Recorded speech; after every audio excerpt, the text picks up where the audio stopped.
ஹல்லேலூயா. கர்த்தர் நல்லவர், அவர் கிருபை என்றும் உள்ளது.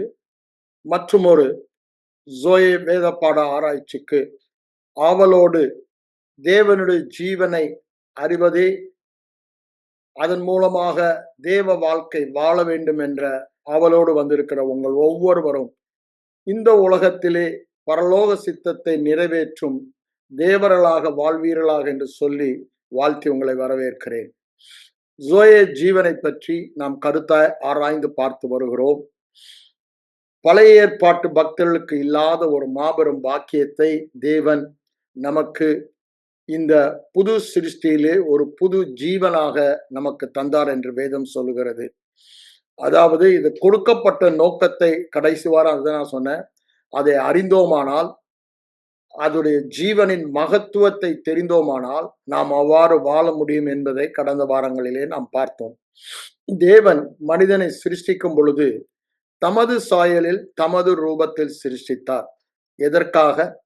அவன் பூமி முழுவதையும் ஆண்டு கொள்ள வேண்டும் என்றுதான். அதை பாருங்க, நான் தெளிவா அந்த நோக்கத்தை ஆதியாகமம் 1 எத்தனை தடவை சொன்னாலும் அது நம்முடைய இருதயத்திலே எப்பொழுதும் நிலைத்திருக்க வேண்டிய வார்த்தையாய் இருக்கிறது.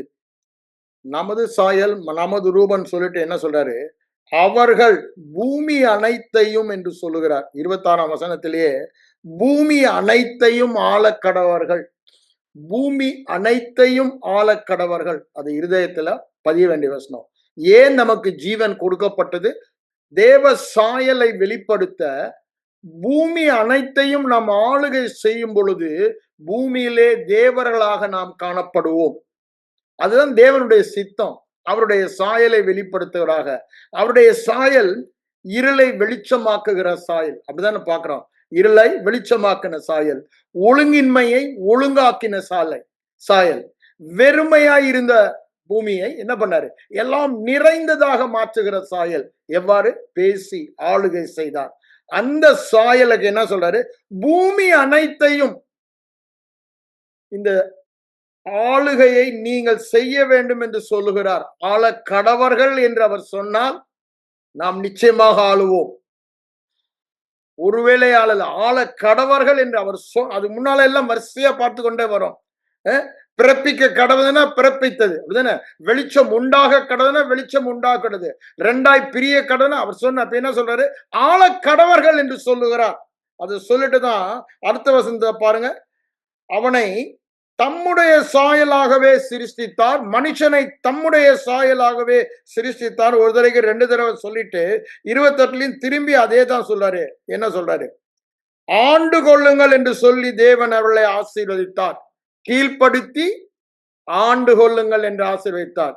கீழ்ப்படுத்தினது அவர், ஆண்டு கொள்வது நாம். அவர் சகலவற்றையும் நம்முடைய பாதங்களுக்கு கீழ்ப்படுத்தினார். அதுதான் சங்கீதக்காரன் ரொம்ப தெளிவா 8ஆம் சங்கீதத்துல நம்ம பார்க்கிறோம். 8ஆம் சங்கீதத்தில் அவர் சொல்லும் பொழுது என்ன சொல்லுகிறார் பாருங்க. சங்கீதம் 8:6 எடுங்க. ரொம்ப தெளிவாய் சொல்லுகிறார். நான் 5 வாசிக்கிறேன். அவனை தேவ தூதரிலும் என்று சொல்லும் பொழுது எலோயாக்கிம் என்ற ஒரிஜினல் பதம் உபயோகப்படுத்தப்படினால் தேவனிலும் சற்று சிறியவனாக்கினார். மகிமையினாலும் கனத்தினாலும் அவனை மூடி சூட்டினார். தேவ மகிமையும் கனத்தையும் மனிதனுக்கு மாத்திரம் கொடுத்தார். அதை கொடுத்துட்டு என்ன சொல்ல பாருங்க. கரத்தின் கிரியைகளின் மேல் நீர் அவனுக்கு ஆளுகை தந்து, ஆளக்கடவர்கள் என்று சொன்னவர் ஆளுகையும் தந்தார் என்று இங்கு சொல்லுவதை பார்க்கிறோம். சகலத்தையும் அவனுடைய பாதங்களுக்கு கீழ்ப்படுத்தினீர் என்று சொல்லுகிறான். சகலவற்றையும் அவனுடைய பாதங்களுக்கு கீழ்ப்படுத்தினார். அப்போ இந்த தேவ ஜீவன் கொடுக்கப்பட்ட நோக்கம் அதுதான் சங்கீதம் 115:16 சொல்றாரு. என்ன? வானம் கர்த்தருக்கும் பூமியோ மனுபுத்திரனுக்கு கொடுத்தார் என்று சொல்லுகிறார்.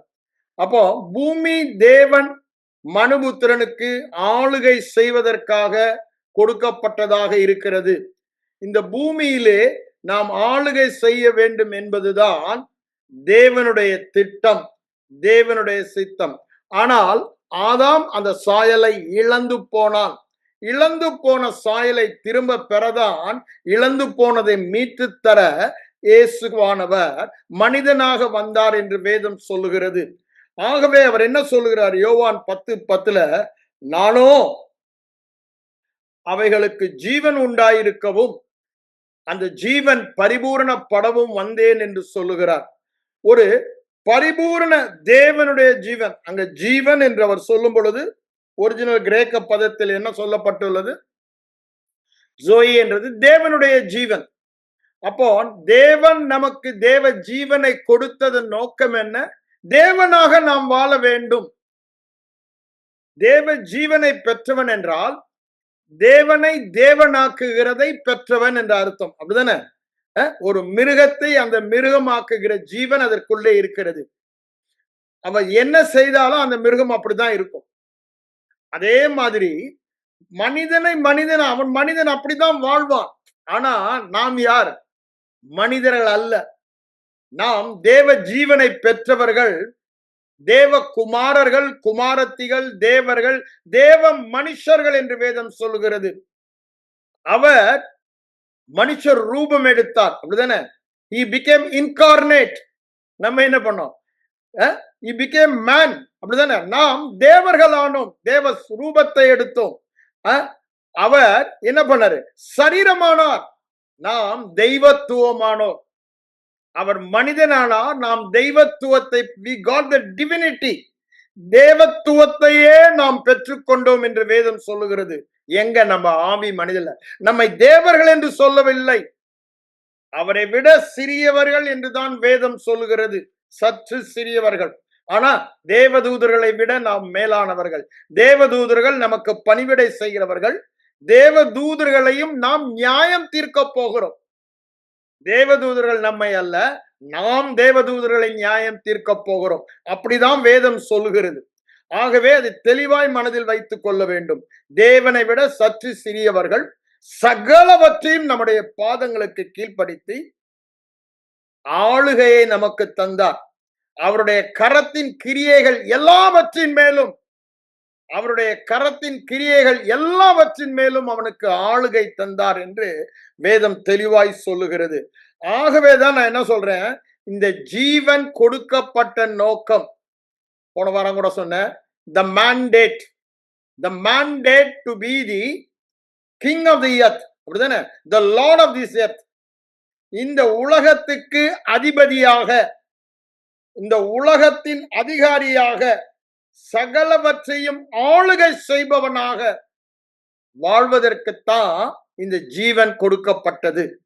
இந்த ஜீவன் கொடுக்கப்பட்ட நோக்கத்தை நாம் நிறைவேற்றும் பொழுதுதான் அவர் ஆத்தும வருத்தத்தின் பலனை கண்டு திருப்தி அடைவார் என்று ஏசாயா தீர்க்கதரிசி 53ஆம் அதிகாரத்தில் சொல்லுவார். அவர் ஆத்தும வருத்தம் என்ன? அவர் தன்னை மரணத்துக்குள்ளாக உட்படுத்தினார். எதற்குங்க? நீங்களும் நானும் அவருடைய ஜீவனை பெற்றுக் கொள்ளும்படி நம்முடைய மரணத்தை அவர் ஏற்றுக்கொண்டு தன்னை மரணத்துக்கு உட்படுத்தி அந்த ஜீவனை தந்தார். அதுவரை எது ஆண்டு கொண்டிருந்தது? மரணம் ஆண்டு கொண்டிருந்தது.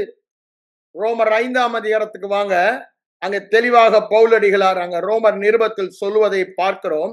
ரோமர் 5ஆம் அதிகாரம் எடுத்துக்கொள்ளுங்க. அங்க என்ன சொல்றாரு பாருங்க.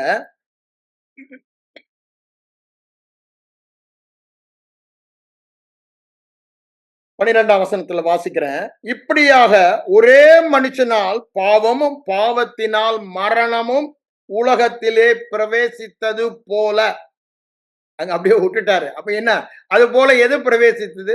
ஒரே மனிதனால் தேவன் நீதியும், தேவன் நீதியினால் தேவ ஜீவனும் உலகத்தில் பிரவேசித்தது. அங்க பிசாசின் மரணம் அங்க பிரவேசித்ததை பார்க்கிறோம். அததான் என்ன சொல்றாரு? அது எல்லாரையும் ஆண்டு கொண்டது என்று சொல்லுகிறார். மரணம் எல்லாரையும் ஆண்டு கொண்டது என்று சொல்லுகிறார். அதை சொல்லிட்டு தான் பாருங்க 14ஆம் வசனம் ரொம்ப தெளிவா சொல்றாரு. பாவம் செய்யாதவர்களையும் ஆண்டு கொண்டது. அந்த சந்ததியில் பிறந்த ஆதாமின் வம்சவழியில் பிறந்த அனைவரையும் எது ஆண்டு கொண்டதாம்? பாவம், அதன் பலனாகிய மரணம் ஆண்டு கொண்டது என்று சொல்லுகிறார். அப்போ இதுவரை மரணம், பாவம், மரணம் என்ற ஆளுகையின் பிரமாணத்தின் கீழ் இருந்த மக்களை விடுதலை செய்ய இயேசு கிறிஸ்து வந்து சிலுவையிலே அதை நிறைவேற்றி நமக்கு அவர் உயிர்த்தெழுந்த போது இந்த ஜீவனை விசுவாசிக்கிறவர்களுக்கு கொடுத்தார். அததான் பாருங்க 15ஆம் வசனம் சொல்றாரு, இந்த பாவத்தினால் வந்த பலன் கிருபை வரம் நமக்கு இலவசமாக கொடுக்கிறார்ல, அதுக்கு ஒப்பானதல்ல. ஒருவனுடைய பாவத்தினாலே எல்லாரையும் மரணம் ஆண்டு கொண்டிருந்தது. ஆனா இயேசு கிறிஸ்து என்னும் ஒருவருடைய கிருபையினால் நமக்கு கொடுக்கப்பட்ட என்னது ஈவு? என்ன ஈவு? தேவ நீதி ஈவு, தேவ நீதியினால் வந்த நித்திய ஜீவனும் ஈவு அதிகமாய் எல்லார் மேலும் பெருகிற்று என்று சொல்லுகிறார். அதை சொல்லிட்டு பாருங்க, 17ஆம் வசனம் ரொம்ப அழகா சொல்றாரு, அந்த ஒருவன் மூலமாய் மரணம் ஆண்டு கொண்டிருக்க. ஒருவன் யார்? ஆதாமின் மூலமாக அந்த வம்சாவளியில் வந்த யாரா இருந்தாலும் அவர்களை மரணம் ஆண்டு கொண்டிருக்க கிருபையின் பரிபூரணம் இயேசு கொடுத்தது. கிருபையின் பரிபூரணம் இயேசு கிறிஸ்து அவருடைய நீதியை நமக்கு கொடுத்தார். அதான் சொல்றார், கிருபையின் பரிபூரணத்தையும் நீதியாகிய ஈவின் பரிபூரணத்தையும் பெறுகிறவர்கள் நம்ம யாரு? விசுவாசத்தினாலே தேவன் நீதியை, இலவசமான நீதியை, பரிபூரணமான நீதியை, பரிபூரணமான கிருபையை பெற்றவர்கள். அப்போ நாம் நித்திய ஜீவனை பெற்றவர்கள் என்று சொல்லுகிறார். அவர்கள் என்னவா? இந்த இயேசு கிறிஸ்து என்னும் ஒருவராலே இந்த நித்திய அவர் கல்வாரி சிலுவையிலே பாவமாகி என்னை நீதியாக்கினார். அதுதான் கிருபையின் ஈவு. அது தேவனுடைய ஈவு. அந்த கிருபையின் ஈவினாலே நாம் ஜீவனை அடைந்து ஆளுகை செய்வோம் என்பது அதிக நிச்சயம் என்று சொல்லுகிறார். இதை நாம் சரியாக புரிந்து கொள்ள வேண்டும். இந்த நித்திய ஜீவன் கொடுக்கப்பட்ட நோக்கத்தை என்ன சொல்கிறார்? ஆளுகை செய்ய கொடுக்கப்பட்டது. அதிக நிச்சயமாக நீங்கள் ஆளுகை செய்யலாம் என்றாரு. இதுல உங்களுக்கு எந்த சந்தேகமே இருக்க வேண்டாம். இது ஒருவேளை சில வரம் பெற்ற ஊழியர்களா அப்படின்னு சொல்லி, இல்ல முதிர்ந்த ஊழியர்களா, இல்ல விசுவாசிகளா அப்படின்னு எந்த சந்தேகமும் இல்லை, எந்த டிஸ்பியூட்டும் இல்லை.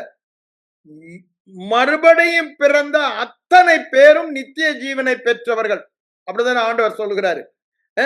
அவருடைய நாமத்தின் மேல் விசுவாசம் உள்ளவர்களாய் அவரை ஏற்றுக்கொண்டவர்கள் எத்தனை பேர்களோ அத்தனை பேர்களும் தேவனுடைய பிள்ளை, தேவனுடைய வித்தை பெற்று தேவனால் பிறந்த தேவனுடைய பிள்ளைகள்.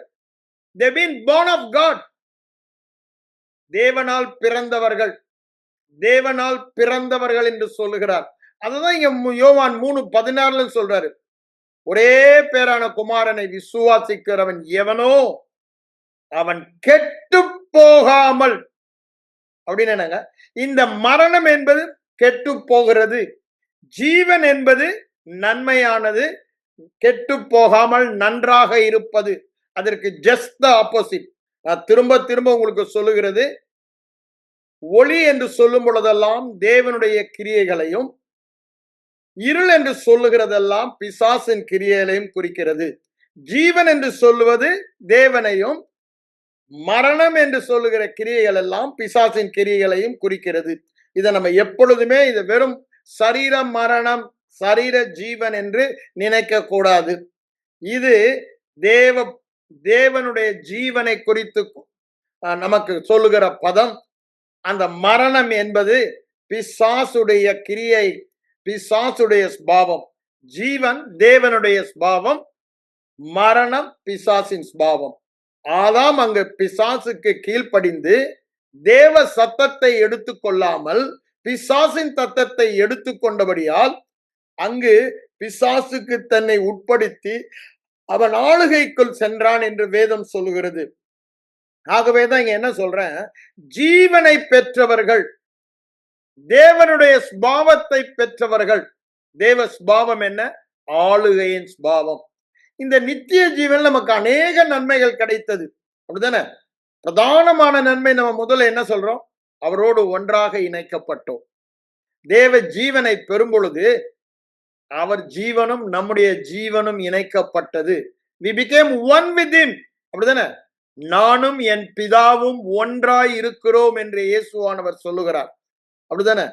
யோவான் 10:30 வசனத்துல அவர் சொல்லுவதை பார்க்கிறோம். அப்பதான் அவங்க கல்லை எடுத்துக்கிறானுங்க அடிக்கிறதுக்கு. அப்படின்னா என்ன? நானும் இவன் பிதாவும் ஒன்றாய் இருக்கிறானா, இவன் தேவன் சொல்றாயா தன்னை. இன்டைரக்டா அப்படி சொல்றதான் அவங்க எடுத்துக்கிட்டான். ஏன்? அவர் ஜீவனை, பிதா எனக்கு ஜீவனை கொடுத்திருக்கிறார், ஆகவே நான் அந்த ஜீவனை கொடுக்கிறேன் என்று சொல்லுகிறார். ஆனா இங்க என்ன சொல்றாரு? அந்த ஜீவனை நான் பெற்றபடியினால, பிதாவின் ஜீவன் எனக்குள் இருக்கிறபடியினால நானும் பிதாவும் ஒன்றாய் இருக்கிறோம் என்று சொல்லுகிறார். இன்றைக்கு நீங்களும் நாங்களும் எப்படிதான் இருக்கோம்? பிதாவோடு ஒன்றாய் இருக்கிறோம். அது ஆண்டவரே சொல்றாருல்ல. யோவான் 14ஆம் அதிகாரத்துல வாங்க, அங்க அவர் என்ன சொல்றாரு? என்னை கண்டவன் பிதாவை கண்டவன் என்று சொல்லுவதை பார்க்கிறோம். அப்படிதானே? நான் செய்கிற கிரியைகள் பிதா செய்கிற கிரியைகள். நான் என் சுயமாய் பேச மாட்டேன். ரொம்ப முக்கியமான வார்த்தைங்க. இதை நம்ம இருதயத்தில் ஆழமா போடணும். அது இங்க வர யோவான் 14க்கு வாங்க, அவர் என்ன சொல்றாரு பாருங்க. 9ஆம் வசனத்துல என்னை கண்டவன் பிதாவை கண்டான். அதை சொல்லிட்டு அடுத்தது என்ன சொல்றது பாருங்க. நான் பிதாவிலும், 10ஆம் வசனம், பிதா என்னிலும் இருக்கிறதை நீங்கள் விசுவாசிக்கிறது இல்லையா? அந்த இடத்துக்கு நம்ம வந்துட்டோங்க. அவரோடு இந்த ஜீவனை பெற்றவன், பிதாவினால் பிறந்தவன், அப்படிதானே? அவரால் பிறப்பிக்கப்பட்டவன் எப்படி ஆயிட்டமா? அவரிலும் அவர் நம்மிலும் இருக்கிற இடத்திற்கு வந்து விட்டோம். அததான் அவர் சொல்றார். ஜீவனை பெற்ற தேவ குமாரன் அங்க என்ன சொல்றாரு? நான் பிதாவிலும் பிதா என்னிலும் இருக்கிறதை நீங்கள் விசுவாசிக்கிறது இல்லையா? இயேசுவானவர் அதை விசுவாசித்தார். நான் தனியே இருக்கவில்லை, பிதா என்னை தனியே இருக்க விடவில்லை. 8:36 சொல்றாரு. அப்படித்தானே? நான் தனியே இருக்கவில்லை, என்னை தனியே இருக்க விடவில்லை என்று அவர் அங்கு சொல்லுவதை நாம் பார்க்கிறோம். நானும் பிதாவும் ஒன்றாய் இருக்கிறோம். அததான் இங்க சொல்றாரு. பிதா என்னிலும் நான் பிதாவிலும் விசுவாசிக்கிறது இல்லையா? அதை சொல்லிட்டு சொல்றாரு பாருங்க. நான் உங்களோட எதுவுமே சுயமாய் பேச மாட்டேன் என்று சொல்லுகிறார். இதுதான் கிறிஸ்தவ வெற்றி வாழ்க்கையின் ரகசியமே. அதுதான் கிறிஸ்தவ வெற்றி வாழ்க்கைனா என்ன சொல்றேன்னா, தேவ ஜீவனில் வாழ்வதற்கு தேவையானதெல்லாம் சுயமாய் நான் பேச மாட்டேன். பிசாசு தன் சுயத்தில் இருந்து பேசுகிறான் தான் சொல்றாரு. ஆனா நான் சுயமாய் நான் பேச மாட்டேன். அவர் சொல்ல அதைதான் பேசுவேன் என்று சொல்லுகிறார். அதுதான் நீங்க சுயமாய் பேச மாட்டேன்றவரு. நீங்க 12ஆம் அதிகாரத்துக்கு வாங்க. 12ஆம் அதிகார கடைசியில என்ன சொல்றாரு பாருங்க. 49ல நான் சுயமாய் பேசவில்லை, நான் சுயமாய் பேசவில்லை, நான் பேச வேண்டியது இன்னதென்றும் உபதேசிக்க வேண்டியது இன்னதென்றும் என்னை அனுப்பின பிதா எனக்கு கட்டளையிட்டார். அப்போ அவர் பேசினதெல்லாம் எதுதான்? தேவ வார்த்தையை பேசினார். வேறு விதத்தில் நான் சொல்லணும், அப்படித்தானே? பிதா எனக்கு கட்டளையிட்டார். அது சொல்லிட்டு என்ன சொல்றாரு? அவர் கட்டளையிட்ட வார்த்தை அடுத்ததுல என்ன சொல்ல பாருங்க. நித்திய ஜீவனாய் இருக்கிறது என்று சொல்லுகிறார். நன்றாக புரிந்து கொள்ள வேண்டும். பிதாவும் நானும் ஒன்றாக இருக்கிறோம். நான் பிதாவிலும் பிதா என்னிலும் இருக்கிறார். இது எல்லாம் காரணம், நான் ஒரே பேரான குமாரன், ஜீவனை பெற்றவன், தேவனுடைய ஜீவன். அப்போ அந்த இடத்திற்கு மறுபிறப்பிலே நாம் வந்து விட்டோம். அதை தானே சொல்றாரு 1 யோவான் 5ஆம் அதிகாரம் அங்க 14 சொல்லும் பொழுது, குமாரனை உடையவன் ஜீவனை உடையவன், குமாரனை உடையவன் ஜீவனை உடையவன். அவரை விசுவாசிக்கிறவர்களுக்கு அவர் ஜீவனை தருகிறார். யோவான் 5:24 என்ன சொல்றாரு? ஜீவனை தருகிறார். அவர்கள் இருளில் இருந்து வெளிச்சத்திற்கு மாற்றப்பட்டார்கள். ஆனா அங்க என்ன போட்டிருக்கு? மரணத்தில் இருந்து ஜீவனுக்கு வந்து விட்டார்கள் என்று சொல்கிறார். அப்ப பாருங்க, தெளிவாய் புரிந்து கொள்ள வேண்டும். ஒருபோதும் நாம் மரணத்தின் எல்லைக்கு செல்ல முடியாது. நாம் ஜீவனின் எல்லையில் இருக்கிறோம். பாவம், சாபம், வியாதி, தரித்திரம், குறைவு, தோல்வி, குழப்பம் எல்லாமே என்னதான்? மரணத்தின் எல்லை. நாம் அங்கு இல்லை. ஏன் நம்ம வாழ்க்கையில இது காணப்படுகிறது? நாம் சுயமாய் பேசுகிறோம். பிரச்சனையே இந்த வாயில தான். நாம் ஐம்புலன் உணர்வினால் எதை உணர்கிறோமோ, எதை பார்க்கிறோமோ, எதை கேட்கிறோமோ அதை பேசுகிறோம். ஆனா தேவகுமாரன் என்ன சொல்லுகிறார்? மனிதனாய் வந்த தேவகுமாரனாகிய மனுஷகுமாரனாகிய கிறிஸ்து என்ன சொல்றார்? நான் சுயமாய் பேசுவதில்லை. நான் சுயமாய் நான் பேசுவதில்லை. அவர் என்ன சொல்லுகிறார், அவருடைய வார்த்தையை நான் கேட்டு பேசுகிறேன். நம்ம எல்லாம் நினைச்சுக்குவோம் உடனே அப்படியே ஒரு ஆடிபிள் வாய்ஸ். அவர் ஆடிபிள் வாய்ஸ்ல பேசுவதே இல்லை. Very rare. ஆண்டவருடைய வாழ்க்கையில எங்க பார்க்கிறோம்? அவர் கரை ஏறும் பொழுது ஞானஸ்தானம் நிறுத்தும் ஒரு ஆடிபிள் வாய்ஸ். அப்புறம் மறுரூப மலையில ஒரு ஆடிபிள் வாய்ஸ். மீதி நேரம் எல்லாம் சைலண்ட் வாய்ஸ் இன் ஸ்பிரிட். அவரோடு அவர் ஆவி இவர் ஆவி அவர் ஜீவன் ஒன்றாய் இருந்தபடினாலே அங்கதான் அந்த சத்தத்தை கேட்டார். அந்த சத்தத்தை கேட்பதற்கு வேதவசனத்தில் தியானித்து தன் இருதயத்தை வேதவசனத்தினால் நிரப்பி இருந்தார். அவர் வாயை திறந்து பேசும் பொழுதெல்லாம் வாயில் என்னதான் வந்தது? பழைய ஏற்பால் எழுதப்பட்ட தேவ வார்த்தை தான் வந்தது. அதனாலதான் அவர் என்ன சொல்றாரு? நான் சுயமாய் பேசுவதில்லை, எழுதியிருக்கிறதே எழுதியிருக்கிறதே எழுதியிருக்கிறதே என்று தேவ வார்த்தைகளையே பேசினார். அவர் சோதிக்கும் பொழுது நான் சுயமாய் பேசவில்லை. ஊழியத்தை நான் ஆரம்பிக்கும் பொழுதும், நான் இன்னைக்கு ஊழியத்தை ஆரம்பிக்க போறேன் ஐயா, என்னை குறித்து புஸ்தக சுருளில் எழுதி இருக்கிறது அப்படிதானே. 61ஆம் அதிகாரம் ஏசாயை எடுத்துதான் அங்க லூக்கா 4:18 சொல்லுவதை சொல்லி அவர் ஊழியத்தை ஆரம்பிப்பதை பார்க்கிறோம். எல்லாமே எழுதப்பட்ட காரியங்களை தான் சொல்லுகிறார். யோவான் 1ஆம் அதிகாரம் 1ஆம் அதிகாரம் 50ஆம் இது மேல பெரியவளை காண்பீர்கள், இது முதல் தேவதை இறங்குது. என்ன அங்க யாக்கோபு தரிசனத்தில் ஆதியாகமத்தில் எழுதப்பட்ட வார்த்தைகள் இருதயத்தில் இருந்தபடியால் அது இன்று நிறைவேறுகிறது என்று சொல்லுகிறார். எல்லாமே அவர் பிதா சொல்ல குமாரன் கேட்கிறது எதுவோ. இன்னைக்கு நீங்களும் நான் அதை கேட்க முடியுமா? முடியாதா? முடியும். ஏன்? அங்க யோவான் 3ஆம் அதிகாரத்துல என்ன சொல்றாரு பாருங்க. அங்க ஒரு இதற்கான ஒரு சீக்ரெட்டை அங்க சொல்வதை பார்க்கிறோம். யோவான் 3ஆம் அதிகாரத்துல 34ஆம் வசனம் பாருங்க. தேவனால் அனுப்பப்பட்டவர். நம்ம யாரு? தேவனால் பிறந்தவர்கள் எல்லாருமே தேவனால் அனுப்பப்பட்டவர்கள். அது இப்படின்னு சொல்லலாம், அப்படின்னு சொன்ன. நான் தேவனால் பிறந்தவன், தேவனால் பிறந்து உலகத்திற்கு அனுப்பப்பட்டவன். என்ன பண்றானா? தேவனுடைய வார்த்தைகளை பேசுகிறார். அங்க ஆண்டவரை குறித்து அங்க யோவான் சொல்லுகிறான். இது நம்மை குறித்து சொல்லப்பட வேண்டிய அவருடைய சீக்ரெட்டே அதுதான். அவர் தேவ வார்த்தைகளை பேசுவார், சுயமாய் பேச மாட்டார். சுயமாய் பேசுவதில்லை. அங்க யோவான் 12லயும் பார்க்கிறோம், யோவான் 14:10லயும் பார்க்கிறோம். யோவான் 12:49 சொல்றாரு. அங்க யோவான் 14:10 சொல்வது. இங்க என்ன சொல்றாரு பாருங்க. அவர் தேவனுடைய வார்த்தைகளை பேசுகிறார். தேவன் அவருக்கு தமது ஆவியை அளவில்லாமல் கொடுத்திருக்கிறார். வித்தவுட் மெஷர்ஸ் என்றார். அப்ப பாருங்க, பழைய உடன்படிக்கையிலே ஆவியானவர் மெஷரோடு கொடுக்கப்பட்டார். அப்படிதானே? ஒரு லிமிட் தான். ஒரு நேரம் வந்து இறங்குவாங்க, அவங்க தீர்க்கதரிசனம் சொல்லுவாங்க. இல்ல சாம்சன் மேல இறங்கும் பொழுது சிங்கத்தை பீரிட்டு அந்த ஆவியானவருடைய பலத்தினால் செய்தார்கள். ஆனா இப்ப அப்படி இல்லை. பெர்மனண்டா அளவே இல்லாமல் எலிசாக்கு கொடுத்த 2 மடங்கு அபிஷேகம் இல்லைங்க, அளவில்லாத அபிஷேகத்தை. அது தேவனுடைய அளவில்லாத ஜீவனை பெற்றவர்கள் நாம்.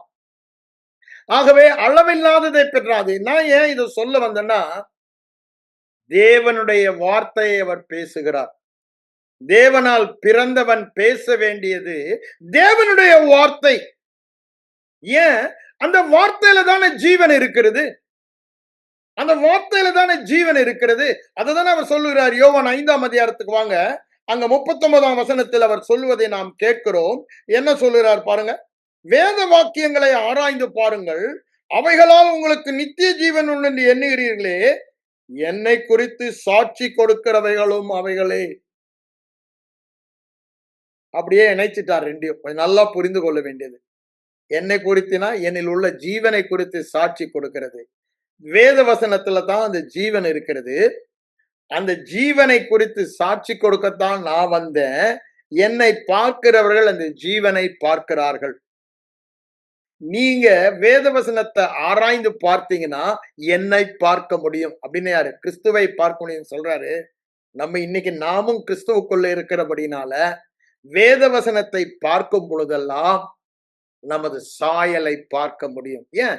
அந்த ஜீவன் அந்த வேத வசனத்தில் இருக்கிறது. என்னுடைய ஜீவன், என்னுடைய சாயல், என்னுடைய ரூபம் வேத வசனம் எனக்கு காண்பிக்கிறது. அப்போ அதனாலதான் அவர் என்ன சொல்றாரு பாருங்க, 6ஆம் அதிகாரம் 63ஆம் வசனத்துக்கு பாருங்க. அவர் அங்க என்ன சொல்றாரு பாருங்க, மாம்சம் ஒன்றுக்கும் உதவாது, ஆவி உயிர்ப்பிக்கிறதுன்னு சொல்லிட்டு என்ன சொல்றாரு, நான் சொல்லுகிற வசனங்கள். அவர் எதை பேசினார்? சுயமாய் பேசவே இல்லை. அப்படிதானே? பிதா கட்டளையிட்டதெல்லாம் ஜீவன் உள்ளவைகள் என்று சொல்லுகிறார். பிதா சொன்னதெல்லாம் எழுதி வைத்தவைகள், என்னை குறித்து எழுதியிருக்குன்னு சொல்ல, அவைகள் எல்லாம் ஜீவன் உள்ளவைகள். அந்த காலத்தில் இருந்த யூதர்களும் விசுவாசித்தார்கள், தேவ வார்த்தையில் ஜீவன் இருப்பதை. ஏன்? தேவ வார்த்தை தானே அவங்களை வனாந்திரத்துல போஷித்தது. 40 வருடம், ஒரு நாள் 2 நாள் இல்லைங்க, இயற்கைக்கு அப்பாற்பட்ட உணவு. அது தூதர்களின் உணவுன்னு சொல்றாங்க, அப்படிதானே? அதை யோசித்து பாருங்க. எது?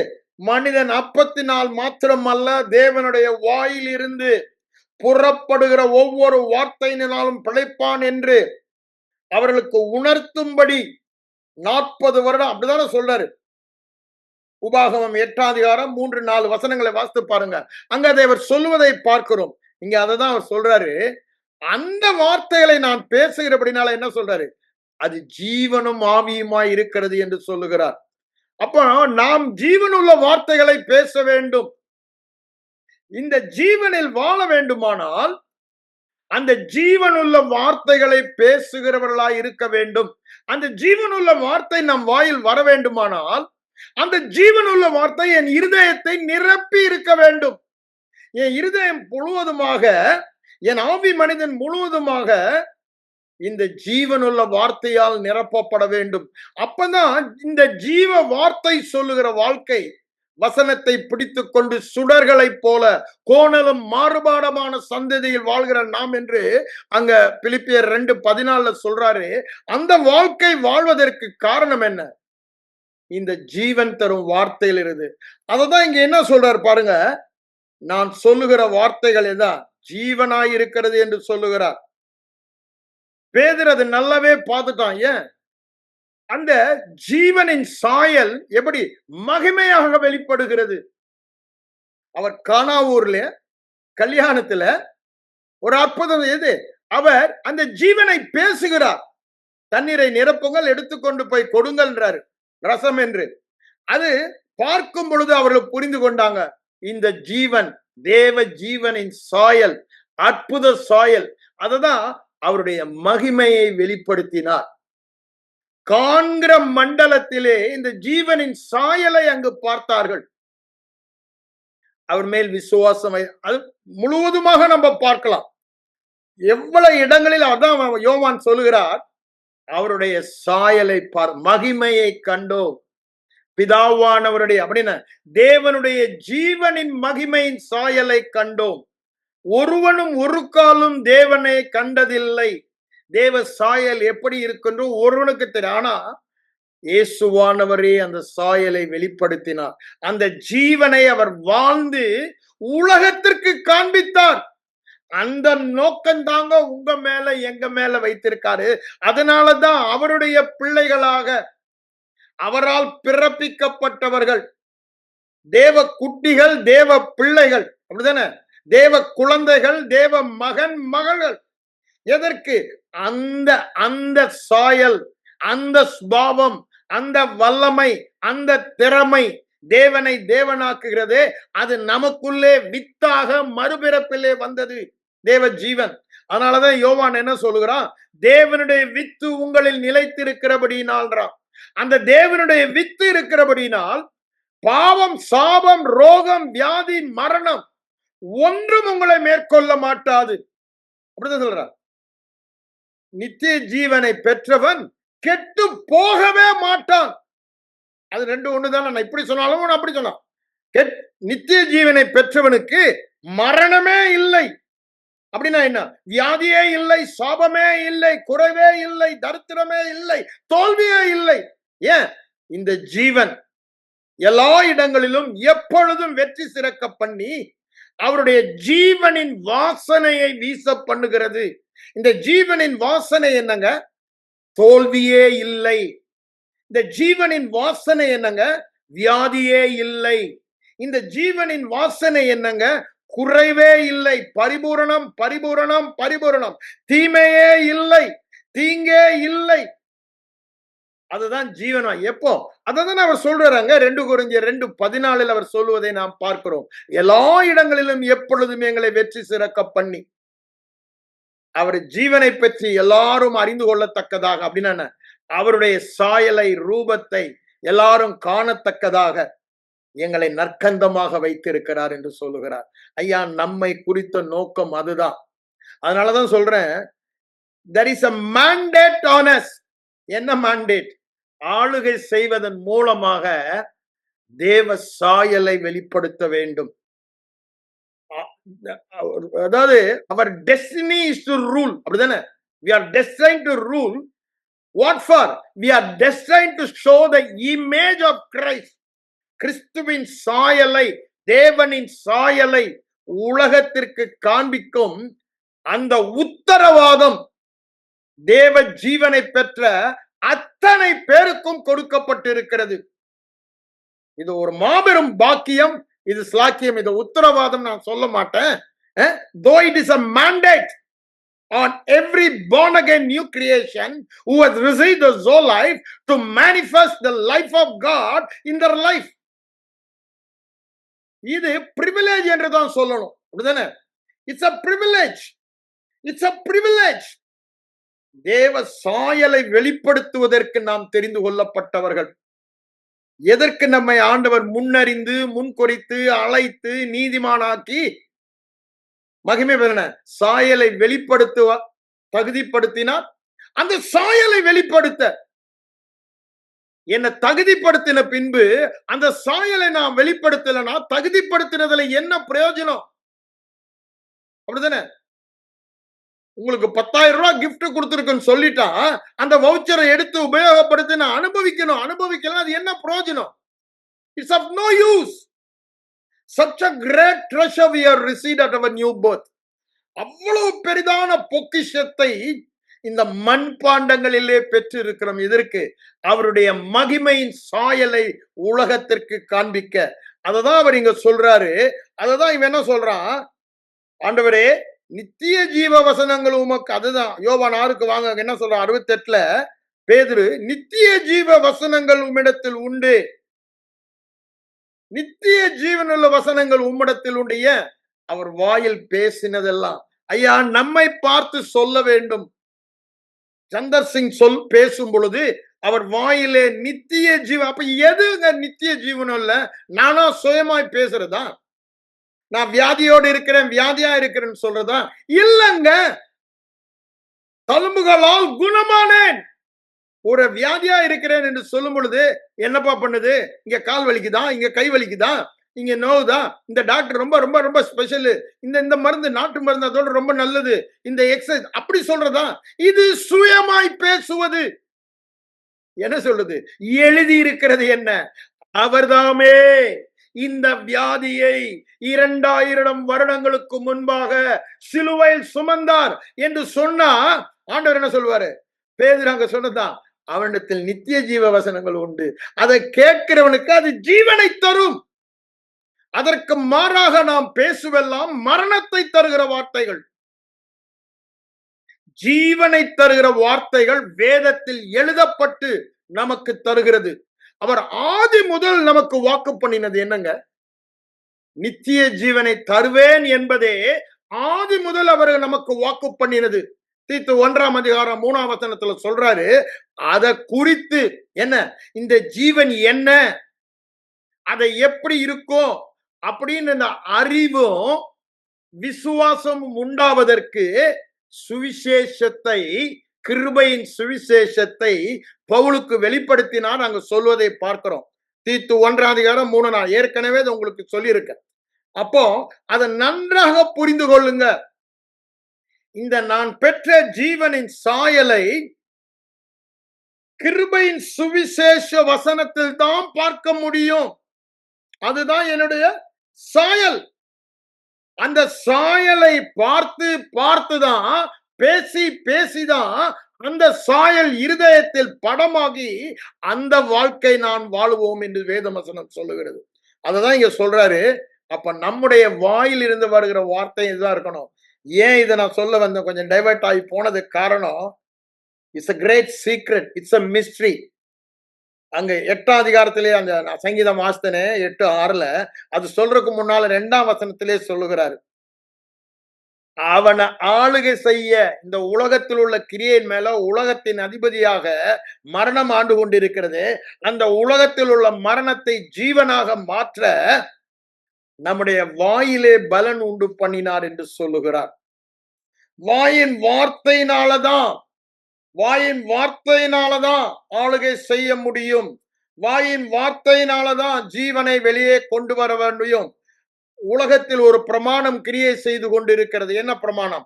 பாவம், மரணம் என்ற பிரமாணம்.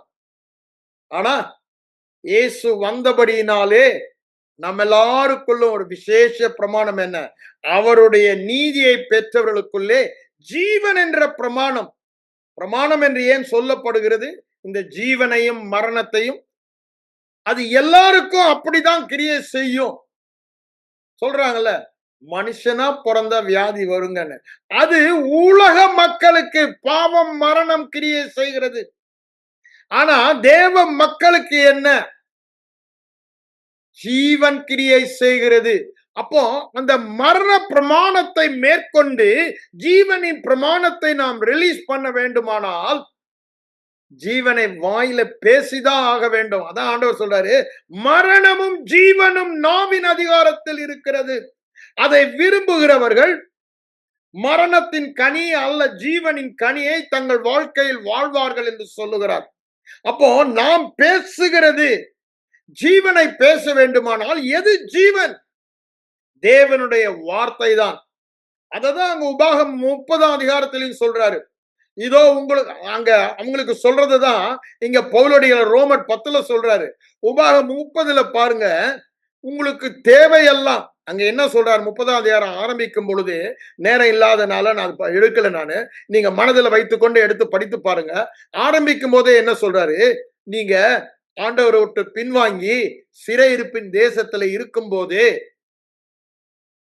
ஏன் கொஞ்சம் சிந்தித்து பாருங்கன்றார். ஏன் ஏன் ஏன் சிறை வியாதியோடு இருப்பது சிறையிருப்பு, பணம் நான் எல்லாம் தாராளமா எல்லா ஊழியத்துக்கும் கொடுக்க ஊழியம் செய்ய இல்லாமல் இருப்பது சிறையிருப்பு, தோல்வியில் இருப்பது சிறையிருப்பது, நான் செய்வது வாய்க்கல, விருத்தி அடையல, நான் சபையை ஆரம்பிச்சுட்டேன், ஆனா ஆண்டவர் சொன்ன மாதிரி ஏராள கூட்டம் வரல. ஏன்? இருளில் இருக்கிற ஜனங்கள் ஜீவ ஒளியின் வெளிச்சத்தை இன்னும் காணல. ஏன்? இந்த ஜீவ வெளிச்சம் உள்ளேயே இருக்கு. வெளியே வந்து கண்டாங்கன்னா கூட்டம் வரும். அப்படித்தானே சொல்றாரு. மத்திய 4ஆம் அதிகாரத்துல பாருங்க, அங்க திரள் கூட்டம், அது முடியும் போது திரளான ஜனங்கள் அவருக்கு பின் சென்றார்கள். அதுக்கு முன்னாடி பாத்தீங்கன்னா அங்க என்ன சொல்றாரு? நப்தலி நாட்டுல என்ன இருந்துச்சாம்? மரண இருளில் இருக்கிற ஜனங்கள் பெரிய வெளிச்சத்தை கண்டார்கள். அதை சொல்லிட்டாங்க. 23ஆம் வசனம் வரும்போது என்ன சொல்கிறாரு? அவர் செய்த அற்புத அடையாளங்கள்ன்றாரு. அப்ப பாருங்க, அந்த மகிமையின் சாயல், ஜீவனின் சாயல், அந்த வெளிச்சத்தின் சாயல் காணத்தக்கதாக வியாதியஸ்தர்கள் எல்லோரும் சுகமாக்கப்பட்டதை அங்க ரெக்கார்ட் பண்ணி வைத்திருப்பதை நாம் பார்க்கிறோம். ஏன்? அந்த ஜீவ வெளிச்சம் வெளிப்பட்டபடியினால் விருத்தி. நான் அதுதான் சொல்ல வருகிறேன். ஏன் விருத்தி இல்ல? ஏன் சுகம் இல்ல? இது வாயில் பேசவில்லை. இந்த ஜீவனின் பிரமாணத்தை செயலுக்கு கொண்டு வருவது நம்முடைய வாயின் வார்த்தைகள். நான் எங்க போனாலும் அங்கதான் திரும்பி வருகிறேன் எனக்கே தெரிகிறது. ஏன்னா அதுதான் முக்கியம். ஜீவ வார்த்தைகள் வாயில் இருக்க வேண்டும். உங்க வாயில என்னத்தை தேடுவாங்களா? வேதத்தை தேடுவார்களே. ஆசாரியனுடைய வாயிலே வேதத்தை தேடுவார்கள். ஏன்? ஜீவனை தேடுவார்கள். எல்லாருக்கும் ஜீவன், எல்லாரும் மரணத்தில் இருக்கிறாங்க. உலகமே மரணத்துக்கு கீழ் இருக்கிறது. ஆனா எல்லாருக்கும் தேவையான ஜீவன் உங்க வாயில, என் வாயில இருக்கு. அத நம்ம பேசினோமானா இந்த மரணத்து இருளில் இருக்கிற ஜனங்கள் ஜீவனின் ஒளியை பார்ப்பார்கள். எந்த மனுஷனையும் பிரகாசிக்கிற ஜீவ ஒளி எது? தேவ ஆதியிலே வார்த்தை இருந்தது, அந்த வார்த்தை தேவனிடத்தில் இருந்தது, அது தேவனாய் இருந்தது, அந்த வார்த்தையில் ஜீவன் இருந்தது. எந்த மனுஷனையும் பிரகாசிக்கிற ஜீவ ஒளியாய் இருந்தது. அதுதான் நாங்க போன வாரம் நான் உங்களுக்கு அதை வாசித்து காண்பித்தாலும் வாசிக்கல. அப்போ அந்த ஜீவ ஒளி உள்ள வார்த்தைகள் வாயிலே வைக்க வேண்டும். மரண இருளின் வார்த்தைகள் அல்ல, பிசாசின் வார்த்தைகள். மரண இருளின் தேவ வார்த்தைக்கு புறம்பானதெல்லாம், சுவிசேஷம் சொல்லுவதற்கு புறம்பானதெல்லாம் என்னவா? இருளின் வார்த்தைகள், மரண வார்த்தைகள். அதுதான் வேதம் சொல்லு. அதுதான் அங்க பாருங்க, டியூட்ரானமி 30 நான் சொல்லி கொண்டிருந்தேன். சிறையில் இருக்கும் போது அவங்களை என்ன செய்ய சொல்றாரு? கொஞ்சம் சிந்தித்து பார். ஆரம்பமே அப்படித்தான் சொல்றாரு. நான் யாரு? நான் யாரு? ஜீவனை பெற்றவன். நான் மரணத்துல வாழ முடியுமா? கொஞ்சம் யோசித்து பார். நீ சாதாரண மனிதன் அல்ல, தேவனுடைய ஜீவனை பெற்றவன், தேவனாக வாழுகிற எல்லாவித திறமையையும் பெற்றவன். அப்ப ஏங்க எனக்கு சிறையிருப்பு என்று நீ சிந்தித்து பார். சிந்தித்து தேவன் சொல்லுகிற, அப்போ தேவ வார்த்தையை சிந்திக்க சொல்லுகிறார். தேவ வார்த்தை என்ன சொல்லுகிறது? அவங்களுக்கு கானானின் சுதந்திரத்துல பாலும் தேனும் ஓடுகிற தேசத்துல ஒரு குறைவு இல்லாமல் அவன் செய்வதெல்லாம் வாய்த்து சகல நன்மைகளையும் அனுபவிக்கிறதுன்னு தான் அங்க இந்த 30 அதிகாரம் 9ஆம் வசனத்துல நம்ம வாசிக்கிறோம். ஆனா இப்ப இருக்குது என்ன? சிறையிருப்பில் இந்த சகல நன்மைகளை அனுபவிக்கும் போதுதான் ஆண்டவர் சந்தோஷப்படுகிறார் அங்க சொல்றாரு. அந்த அதிகாரம் 8ஆம் வசனத்தில் பாருங்க, 2 இடத்துல சொல்லுவாரு சந்தோஷம் என்று சொல்லி. 10ஆம் வசனத்திலையும் அதை சொல்லுவாரு. அப்போ ஆண்டவர் நீங்களும் நானும் ஜீவனில் வாழும் அப்படின்னு என்ன? வியாதியே இல்லாமல், குறைவே இல்லாமல், தோல்வியே இல்லாமல் இந்த ஜீவனில் தேவனாக வாழும் போதுதான் அவர் என்ன பண்றாரு? சந்தோஷப்படுகிறார் என்ற வேத வசனம். அங்க மாத்திரம் சொல்லலைங்க. நீங்க எரேமியா 32 அதிகாரம் 40, 41 வசனங்களை வாசித்து பாருங்க. அங்கேயே அதுதான் சொல்றாரு. சந்தோஷமாயிருந்து அவர் நன்மை செய்கிறபடினால அந்த நன்மையில வாழும்போது அவருக்கு சந்தோஷம். நீங்களும் நானும் வியாதியோடு இருக்கும்போது அவருக்கு சந்தோஷமே கிடையாது, அவருக்கு மகிழ்ச்சியே கிடையாது. அதேதான் அங்க எரேமியா 33:9 அவர் சொல்வதை பார்க்கிறோம். அவர் நமக்கு செய்ய போகிற நன்மைகள் எல்லாம் கேட்கிற ஜாதிக்கு பயத்தை உண்டு பண்ணும், அவருக்கு மகிழ்ச்சி எதுல உண்டாக்குமா? புகழ்ச்சி, கீர்த்தி, மகிமையில அவருக்கு மகிழ்ச்சி உண்டாக்கும் சொல்றார். அப்ப பாருங்க, நாம் ஜீவனில் வாழ்வதுதான் அவர் இருதயத்தை திருப்திப்படுத்தும், அவரை மகிழ்ச்சியாக்கும், குஷியாக்கும் சொல்லலாம். இப்படிதானே? ஆஹா, நான் செலுத்தின கிரயத்தை பாரு, என் மகன் எப்படி வாழ்றான், என் மகள் எப்படி வாழ்றா, அதுதான் அவருக்கு சந்தோஷமே. நான் இவ்வளவு பெரிய கிரயத்தை செலுத்தி சாதாரண மனிதர்களாய் வாழ்ந்து கொண்டிருந்தால் அவர் துக்கதான் படுவார். அதுதான் இங்க என்ன சொல்றாரு? சிந்தித்து பாருங்கள். எதை சிந்திக்க சொல்லுகிறார்? எதை சிந்திக்க சொல்லுகிறார்? நீங்கள் யார்? கிறிஸ்துவுக்குள் இருப்பவர்கள், அவரோடு நானும் பிதாவும் ஒன்றாயிருக்கிறோம் என்று சொல்லுகிறவர்கள். பிதாவை ஏதாவது மேற்கொள்ள முடியுமா? யாராவது பிதாவின் கரத்தில் இருந்து பிரிக்க முடியுமா? வியாதியா, தர்த்திரமா, குறைவா, தோல்வியா? ஒண்ணுமே நெருங்க முடியாது. நீ உயிரோடு இருக்கும் நாளெல்லாம் ஒருவனும் உனக்கு எதிர்த்து. ஏன் சொல்றாரு? உன் ஜீவன் அவர் ஜீவன், அவரோடு ஒன்றாய், இந்த ஒன்றாய் இருக்கிற பாக்கியத்தை சொல்லுகிறார். நானும் பிதாவும் ஒன்றாய் இருக்கிறோம். அங்க கல்லை எடுத்துட்டானுங்க. 8ஆம் அதிகாரத்துல பாக்குறேன், யோவான்ல அடிக்கிறதுக்கு அவர் மறைஞ்சிட்டாரு. ஐயா, ஒண்ணுமே அவரை 3 இடத்துல அங்க நான் வாசித்தேன். ஒரு நாள் யோவான் வாசிப்பேன். அவர்கள் நடுவில் இருந்து மறைந்து போனார். யோசித்து பாருங்க. அவர் ஒளிங்க. அவர் சொல்ல அந்த இடத்துல எல்லாம் பாத்தீங்கன்னா அவர் தம் ஒளியை பற்றி தான் சொல்லுகிறார். என்னை பின்பற்றுகிறவன் ஜீவ ஒளியை அடைந்திருப்பான் என்று சொல்லுகிறார். அவன் இருளிலே நடமாமல் வெளிச்சம். அப்படின்னு என்ன? பாவத்திலே, வியாதியிலே, சாபத்திலே, குறைவிலே, தோல்வியிலே வாழாமல் ஜீவனில் வாழ்கிறான் என்றால் சுகத்திலே, வெற்றியிலே, பரிபூரணத்திலே, காரிய சித்தியிலே வாழ்கிறான் என்று சொல்லுகிறார். எல்லாமே இந்த ஜீவ ஒளி. எந்த ஜீவ ஒளி? வேத வசனத்தின் மூலமாக வந்த ஒளி. அததான் நான் இன்றைக்கு உங்களுக்கு சொல்லிக் கொண்டிருக்கிறேன். அவர் இங்க என்ன சொல்றாரு? அங்க 30ஆம் அதிகாரத்துல நான் அதுக்கு தான் படிக்க வந்தேன். உங்களுக்கு முன்பாக அதுக்கு முன்னாடியே என்ன சொல்லிடுறாரு, இது ரொம்ப கஷ்டம் இல்லப்பா, இதுக்கெல்லாம் தேவையெல்லாம் தேவனுடைய வார்த்தை தான் சொல்லிடுறாரு. அவங்களுக்கு கட்டளை கட்டளைன்னு வரும், அப்படித்தானே? தேவையெல்லாம் தேவனுடைய வார்த்தை தான்றாரு. இந்த தேவ வார்த்தைக்கு நீ பரலோகம் ஏறி போக வேணாம், சமுத்திரம் கடந்து போக வேணாம், அது ரொம்ப கஷ்டமான காரியமும் இல்ல, அது உனக்கு மறைவான காரியமும் அல்ல, அது எழுதப்பட்ட தேவனுடைய ஜீவ வார்த்தைகள். அது உன் வாயிலும் இருதயத்திலும் இருந்தா போதும்னு சொல்லிட்டு அதை தான் உனக்கு முன்பாக வைத்திருக்கிற. இதுலதான் நன்மையும் ஆசீர்வாதமும் இருக்கிறது. இதற்கு புறம்பானதெல்லாம் தீமையும் சாபமும். நீ எதுவும் நீ தெரிந்து கொள். ஆனா இந்த வார்த்தை தான் உனக்கு ஜீவன், நானே உனக்கு ஜீவன், தீர்க்காயுசுமான அங்க முடியும். அததான் இங்க பவுலடிகளார் சொல்லுகிறார் 30ல. பழைய வழியில அவங்க தேடினாங்க, யூதர்கள் கண்டடையவில்லை. புறஜாதிகள் தேடினாங்க, கண்டடைந்தார்கள் அப்படின்னு சொல்லி 9ஆம் அதிகாரம் 30, 32 வரைக்கும் சொல்லிட்டு 10ஆம் அதிகாரம் ஆரம்பிக்கும் பொழுது அவங்களை குறித்து சொல்லிட்டு வர்றாரு. ஏன் அவங்க ரொம்ப வைராக்கியமா இருந்தாங்க. என்ன வைராக்கியம்? இந்த ஜீவனில் வாழ வேண்டும், வியாதி இல்லாம வெற்றியோட சுகமா. ஆனா அவங்க கண்டடையில. ஏன்? தேவனுடைய வழியில அது தேடல. தேவ வழி விசுவாச வழி. அதுக்கு முந்தினதிலே சொல்லிடுறாரு. 30, 31ல 9ஆம் சொல்லிடுறாரு. இங்க என்ன பண்ணாங்க? கிரியையினால தேடினால அவங்களுக்கு கிடைக்கல. அப்படின்னா என்னங்க? கிருபையுள்ள சுவிசேஷ வசனம் முடிந்தது என்று சொல்லுகிறதே, அத வாயில பேசி இருதயத்துல நிரப்பல. புறஜாதிகள் நிரப்புனாங்க, அவங்க பெற்றுக்கொண்டாங்க. அந்த பழைய இது பிரகாரம் அவங்க தேடுறாங்க, எடறி போனாங்க. ஏன்னா அதுல எல்லாவற்றையுமே செய்ததான் சொல்லிட்டு தான் இந்த விசுவாசத்தினால் வருகிற புது வழி. என்ன வழி? விசுவாச வழி. ஏசு எல்லாம் கிருபை விசுவாசம் என்ற புது வழி என்ன சொல்லுதான்? விசுவாசத்தினால் வருகிற நீதியானது என்ன சொல்லும் என்று அது அப்படியே சொல்றாரு. ஆக்சுவலா அங்க விட இங்கதான் மோர் ரிலவெண்டா இருக்கிறதை நாம் பார்க்கிறோம். அது நாங்கள் பிரசங்கிக்கிற விசுவாச வார்த்தைகள் என்று சொல்லுகிறார். விசுவாச வதன ஜீவன் தரும் வார்த்தைகள். வேற எதுனா ஜீவன் தரும் வார்த்தைகள். அததான் 15ஆம் 16ஆம் வசனத்துல என்ன சொல்றாரு? சுவிசேஷம் என்று சொல்லுகிறார்.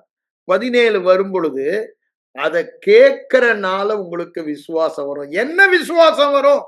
ஜீவனின் விசுவாசம் வரும். நான் ஜீவனில் தான் வாழ்வேன். ஏன்? அது நித்திய ஜீவ வசனங்கள்.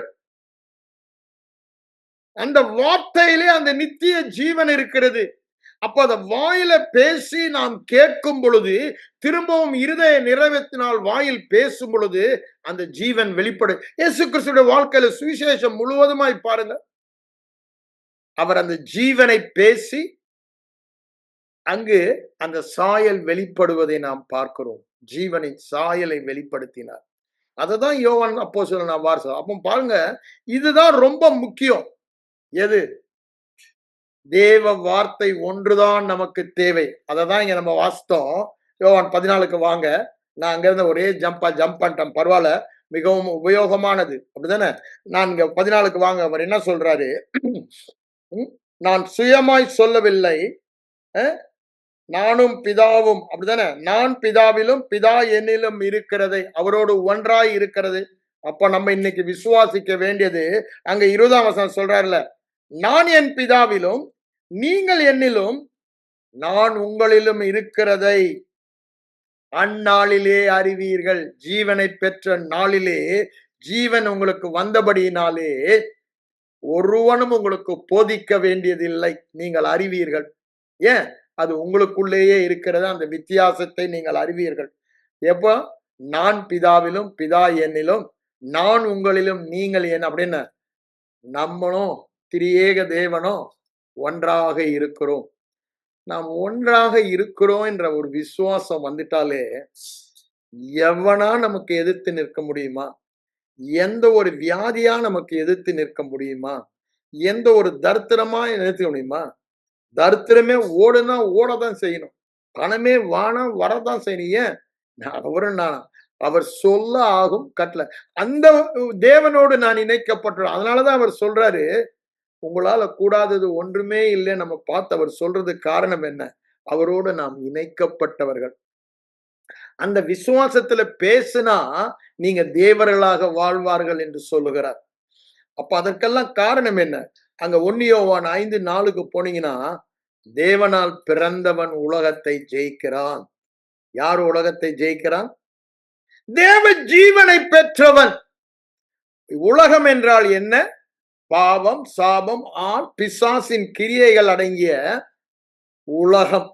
கோணலும் மாறுபாடுமான இருள் நிறைந்த, அப்படிதானே, மரணம் நிறைந்த உலகம். அதை யார் ஜெயிக்கிறானா? தேவ ஜீவனை. அப்போ தேவ ஜீவனை பெற்றவன், அவனுக்கு கொடுக்கப்பட்ட ஸ்லாக்கியம் என்ன?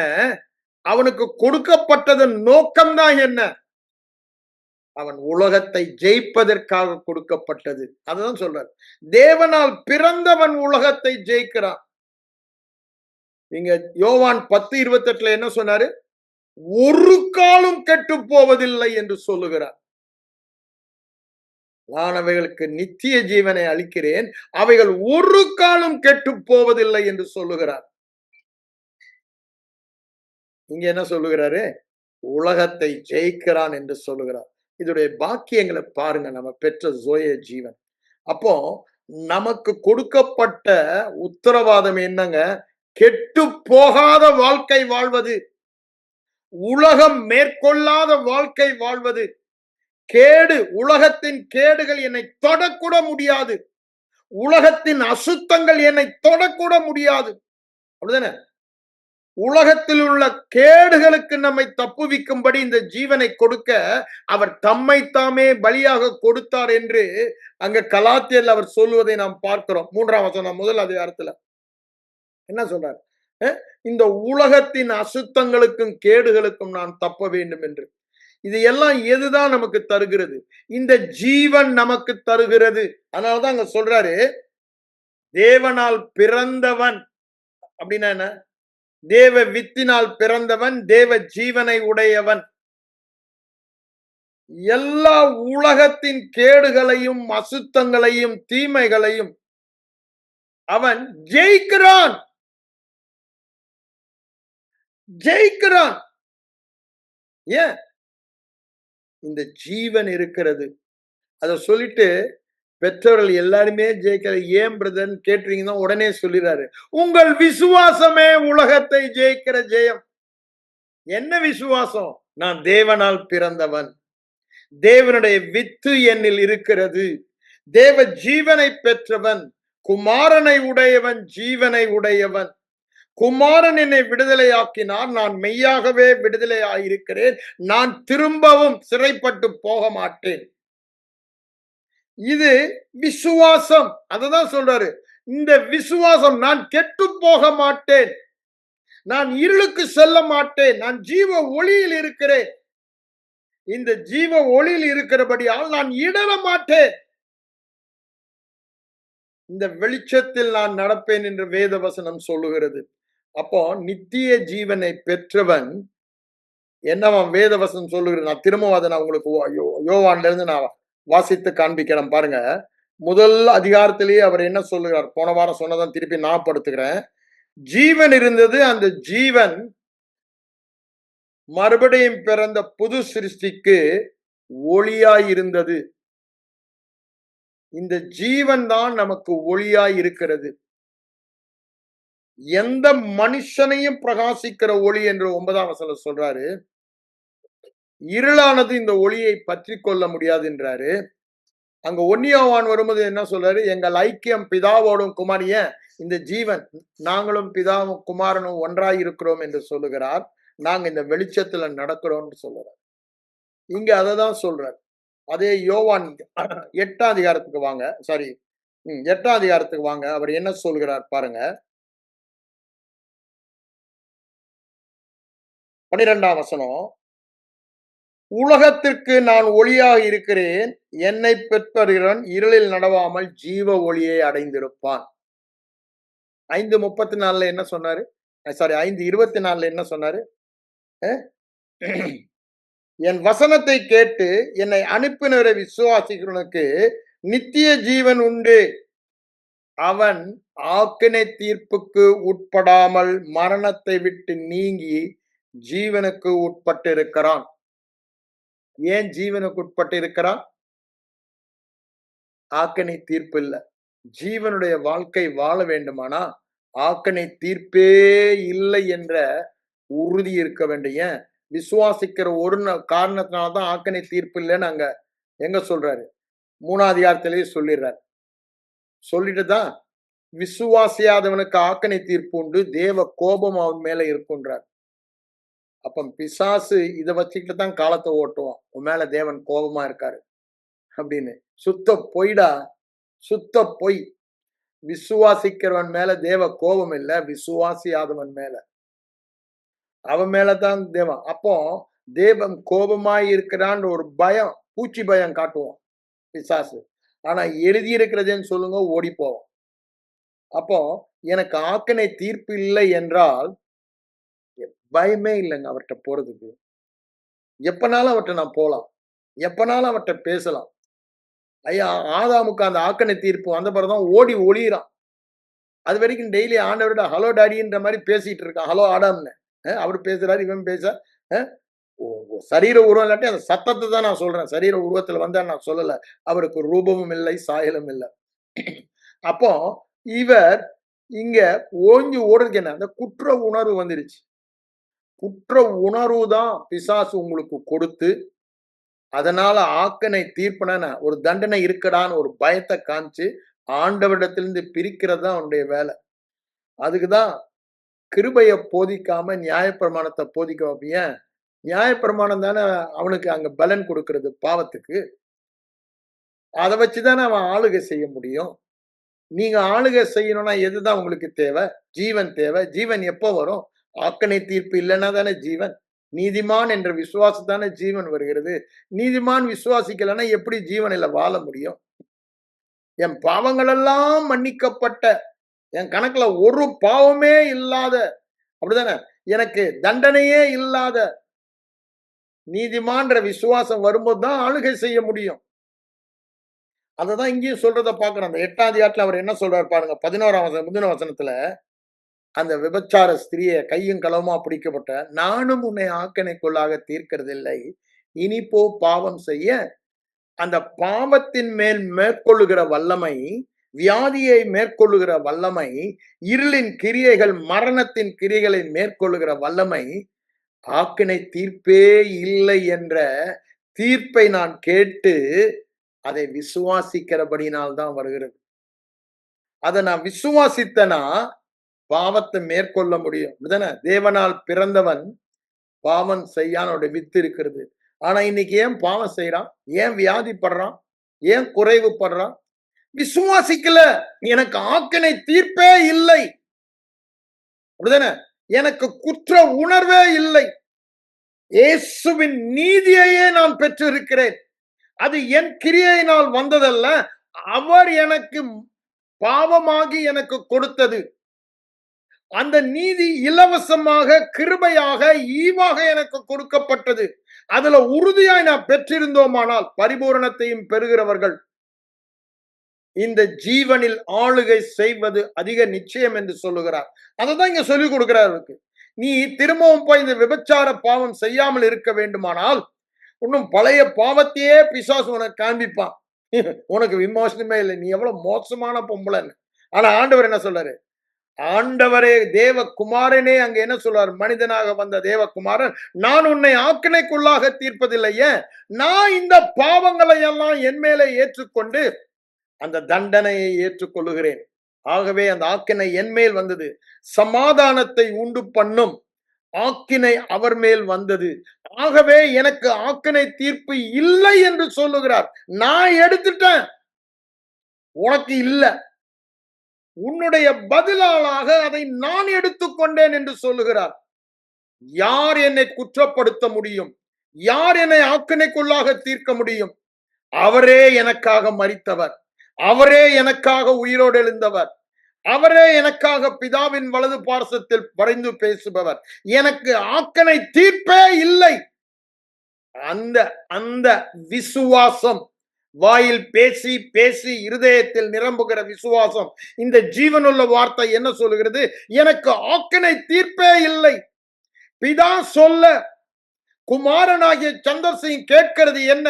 எனக்கு ஆக்கனை தீர்ப்பே இல்லை. நான் நித்திய நீதிமான், அவர் இருக்கிற வண்ணமாகவே இருக்கிறேன், அவருடைய ஜீவனை பெற்றவன். அதை கேட்டு என் சுயமாய் பேசாமல், அப்படின்னு என் சூழ்நிலைகளை பேசாமல், என் சூழ்நிலைகளை பேசாமல் இந்த வார்த்தைகளை பேசுகிற அவர் என்ன சொல்லுகிறார்? நானும் உன்னை ஆக்கினைக்கு, சந்தர் சிங், நானும் உன்னை ஆக்கினைக்குள்ளா. யார பார்த்துங்க சொல்றாரு? பாவம் செய்யாதிருக்கும் போதா? பாவத்தில் இருக்கிற ஒரு ஸ்திரீயை பார்த்து சொல்லுகிறார். ஏன்? அவர் அதை ஏற்றுக்கொண்டார் பதிலாளாக.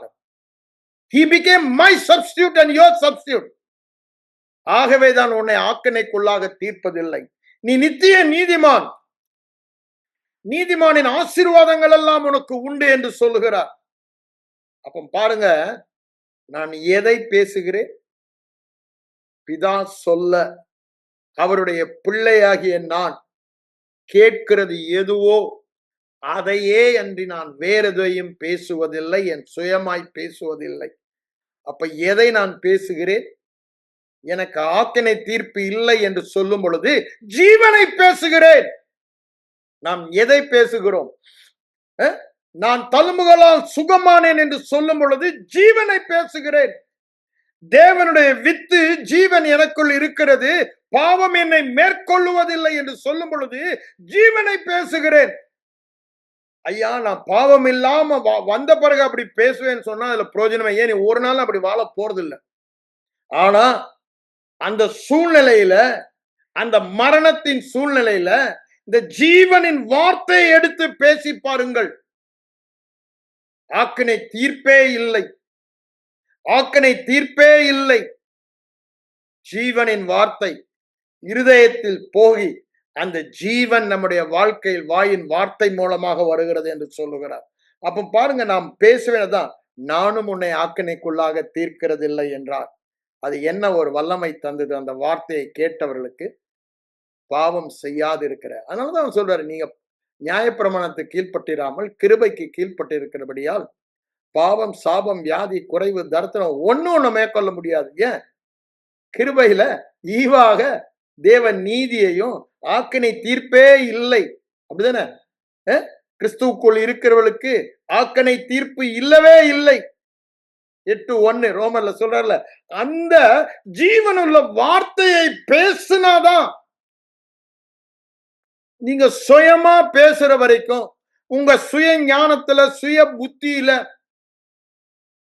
மனித அறிவுல பேசுற வரைக்கும் வேலை செய்ய. இது தேவ அறிவு. எது? எனக்கு ஆக்கினை தீர்ப்பு இல்லை, நான் கிறிஸ்துவுக்குள் இருக்கிறபடியால், நான் கிறிஸ்துவுக்குள் இருக்கிறபடியால் நீதிமான், நான் கிறிஸ்துவுக்குள் இருக்கிறபடியால் பரிசுத்தான், நான் கிறிஸ்துவுக்குள் இருக்கிறபடியால் சுகமானவன், நான் கிறிஸ்துவுக்குள் இருக்கிறபடியால் சமாதானம் உள்ளவன், ஒன்றுமே என் வாழ்க்கையில பிற்கப்படுவதில்லை, குறைவுபடுவதில்லை. இது என்ன வார்த்தை? தேவனுடைய வார்த்தை, ஜீவனுள்ள வார்த்தை. ஆண்டவர், நான் பேசுகிற வார்த்தை ஆவியாயும் ஜீவனுமாய் இருக்கிறது. நான் என் சுயமாய் பேசுவதில்லை, அவருடைய வார்த்தையில தான் ஜீவன் இருக்கு. நான் பேசுகிற வார்த்தை சுயமா பேசினா அதுல ஜீவன் இருக்காது. அப்போ ஜீவன் தரும் வார்த்தைகளை தான் நான் பேசுவேன். அந்த ஜீவன் தரும் வார்த்தையில பேசும் பொழுதுதான் உலகத்துல சுடர போல நான் பிரகாசிப்பேன்றார். அப்படின்னா என்ன? அந்த ஜீவனின் சாயலை, அந்த ஜீவனின் வெளிச்சத்தை உலகத்திற்கு வீசுவேன். அந்த உலகத்திற்கு வீசதான் அவருடைய வார்த்தையை நம்ம வாயில வைக்க வேண்டும் என்று சொல்லுகிறார். அது ஒரு நித்திய உடன்படிக்கையாக ஏற்படுத்தினேன்னு சொல்லி ஏசாயா 59 கடைசியில் அதை சொல்லிட்டு தான் 60ஆம் அதிகாரம் ஆரம்பிக்கும் போதே உன் ஒளி வந்தது. எப்போ? அந்த வார்த்தை என் வாயை விட்டு பிரியாது இருந்தால் என் ஒளி, என் மகிமை, ஜாதிகள் கூட்டங்க என் பின்னாடி வரும்ன்றார். அவளுடைய ஆஸ்தி எல்லாம் எனக்கு வரும் என்று சொல்லுகிறார். எப்போங்க? இந்த ஜீவ வார்த்தை. நம்ம எதை பேசுகிறோம்? அதுக்கு பதிலாக துன்மார்க்கெல்லாம் நல்லா இருக்கான் பிரதர், அது என்ன? மரண வார்த்தை. வேதம் என்ன சொல்லுகிறது? அவனுக்கு தொல்லையை வைத்திருக்கிறார், நீதிமானுக்கு வைத்து விட்டு போன. அதற்கு விரோதமாக பேசுகிறோம்.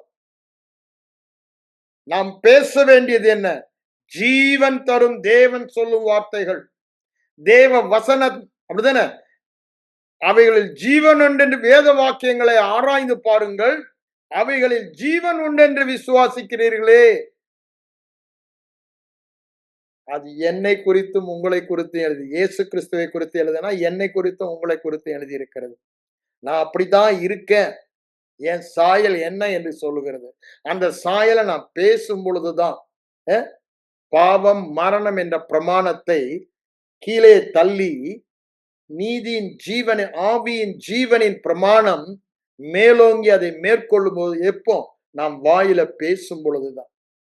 அதனாலதான் நான் சுயமாய் பேசுவதில்லை என்று அவர் சொல்லுகிறார். இது ஆளுகையின் சாயல். இந்த ஆளுகையின் சாயலுக்கு தேவையெல்லாம் இதுதான். ஏற்கனவே அவர் ஜீவனை கொடுத்து விட்டார். அந்த ஜீவனை நாம் என்ன பண்ணணும்? செயல்படுத்த வேண்டும், செயல்முறைக்கு கொண்டு வர வேண்டும், அதை நாம் உபயோகப்படுத்த வேண்டும்.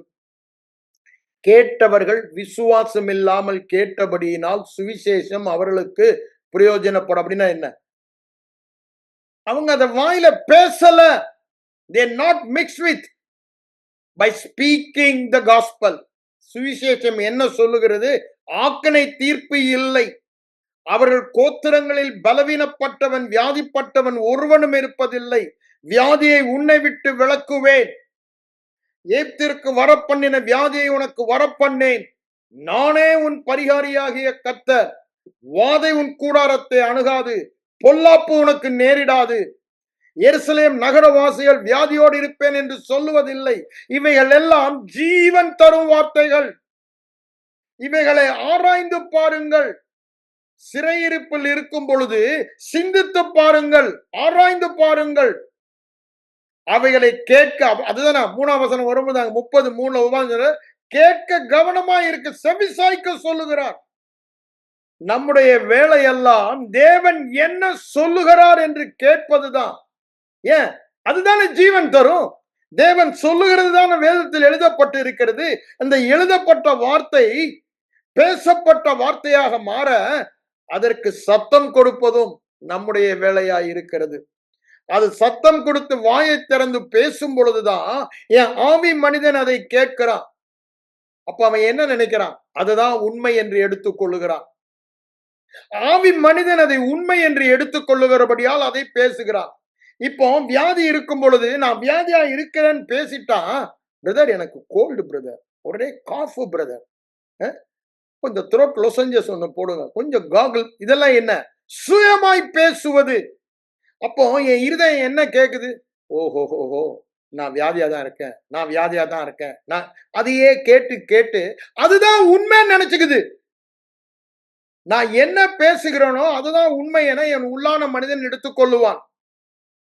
அதற்கு மாறாக தேவன் சொல்லுகிற ஜீவ வார்த்தையை என் வாயில வைத்து பேசினா இருதய மனம் என்ன நினைப்பான்? அதுதான் உண்மையா, அதுதான் உண்மையா, நாளடைவில் என்ன ஆகும்? அதுதான் உண்மைன்னு என் உள்ளான மனிதன், ஆவி மனிதன் இருதயம் விசுவாசிக்க ஆரம்பிக்கும். ஏன்? அது தேவனுடைய விசுவாசம், தேவனுடைய அறிவு. அதை நான் என் வாயில பேசும்போது, அந்த ஜீவனுள்ள வார்த்தையை பேசும்போது என் இருதயம் அதை ஏற்றுக்கொள்ளுகிறது. நீங்க எதை பேசுறீங்களோ அதை தான் அது ஏற்றுக்கொள்ளும். இந்த பூமியில எந்த விதைய போடுறீங்களோ அந்த வகைதான் முளைக்கும்ட்டாரு. அப்படிதானே? அது அந்த வகை. அப்படிதானே? the law of genesis. அப்படிதானே? பிறப்பின் பிரமாணம். ஆதியாகமம் 1, 11, 12, 13 வசனங்களில் அங்க சொல்றாரு, அந்தந்த வகை அந்தந்த ஜாதியை பிறப்பிக்கும். நீ பூமியில நிலத்துல என்ன போடுறியோ அதுதான் பிறப்பிக்கும். அப்ப நமக்கு அதுதான் சொல்றாரு. நீ ஜீவன் தரும் வார்த்தைகளை பேச போகிறாயா, மரணம் தரும் வார்த்தைகளை பேச போகிறாயா? நீ தெரிந்தெடுத்துக்கொள். ஏன்? நீ சுய சித்தம் உள்ள மனிதன். தேவன் யாரையும் கம்பல் பண்ண மாட்டார். நீதான். இந்த தேவர் ராஜ்யம் செயல்படும் விதம் விதைப்பும் அறுப்பும் என்று சொல்லுகிறார். 3 சுவிசேஷத்திலையும் அதை சொல்றதை பார்க்கிறோம். மார்க் 4, மத்தேயு 13, லூக்கா 8 சொல்றாரு. விதைத்துதான் அறுவடை என்று சொல்லுகிறார். விதை இல்ல, அறுவடை இல்ல. விதைய விதைக்கல, அறுவடை இல்ல. அப்போ கிறிஸ்தவனுக்கு தேவ வார்த்தை இல்லைன்னா தேவ வாழ்க்கை இல்ல. தேவ வார்த்தை இருந்தாதான் தேவ வாழ்க்கை. இந்த தேவ வார்த்தைய இருதயத்துக்குள்ள அனுப்புனாதான், வாயில பேசி விதைத்தாதான் அது விசுவாசமாக வந்து தேவ வாழ்க்கை வாழ முடியும், அறுவடை செய்ய முடியும், அந்த வாழ்க்கையின் கனியை பார்க்க முடியும். எந்த வார்த்தையை விதைக்கிறோமோ அந்த வார்த்தையின் கனிதான் வெளியே வரும் என்று சொல்லுகிறார். நான் இன்னைக்கு என்னமோ இங்க ஜோய ஜீவனுக்கு போனேன்.